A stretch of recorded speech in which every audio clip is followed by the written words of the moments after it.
Leo ndugu zangu, kwa masikitiko makubwa, katika mji wetu wa Nairobi na mji wa Mombasa vile vile, sijui katika miji yenu huku, hii mambo ya ukabila imefika mahali pabaya sana, kiasi ambacho mtu akifariki, wanaohudhuria wengi katika mazishi hiyo ni kabila lake yule alokufa. Akifariki Mwarabu, Waarabu wengi watakuweko hapo. Akifariki Muhindi, Wahindi wengi ndio watakuwa hapo. Akifariki Msomali, Wasomali wengi watakuwa hapo. Akifariki Waborana wengi ndio ambao watahudhuria hapo, kuonesha wazi kwamba mambo ya ukabila haya tumeyaweka mbele. Na hivyo hivyo katika harusi, kuna harusi ambao utajua wazi hii ni harusi ya Waarabu, na utajua wazi hii ni harusi ya Wasomali, na utajua wazi kwamba hii ni harusi ya Wahindi. Hii mambo ya ukabila ni kitu gani ndugu zangu? Mtume wa sallam ametukanya sisi tuache mambo ya ukabila ndugu zangu. Ukabila ni harufu mbaya. Ndio pale Mtume anasema la fadla ala al-arabi lil-ajami wala lil-ajami ala al-arabi illa bittaqwa inna akramakum inda Allahi atqakum. Mwarabu si mbora kuliko asiyekuwa Mwarabu, na asiyekuwa Mwarabu si mbora kuliko Mwarabu. Hakika mbora wenu nyinyi ni ule ambaye anayemuogopa Mungu zaidi. Huyo ndo mbora, huyo ndo mbora manake.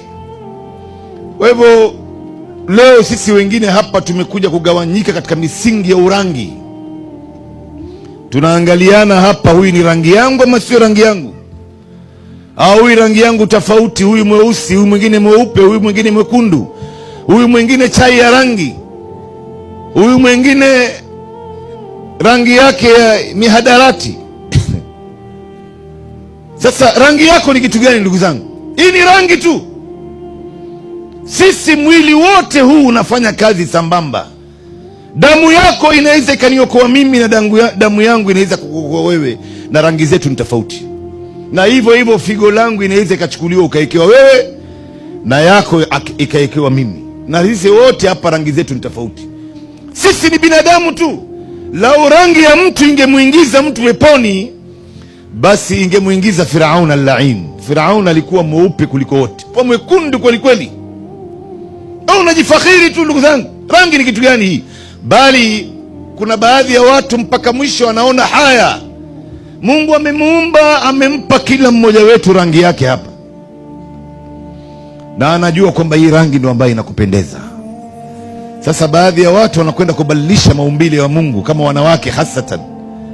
Anaona hii rangi nyeusi hainifai, anataka kuwa mweupe, anataka kuwa mwekundu, anataka kuwa rangi ya chai ya rangi. Kumbe hajui bwana, black is beauty.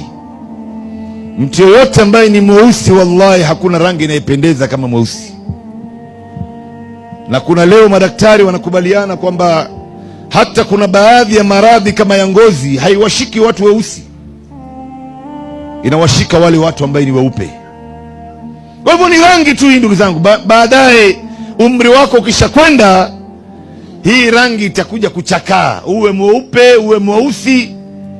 Mtume anasema mtu mweusi si mbora juu ya mtu mweupe, na mtu mweupe si mbora juu ya mtu mweusi. Aliyekuwa mbora katika nyinyi ni yule ambaye anamcha Mola wake, huyo ndo mbora katika nyinyi.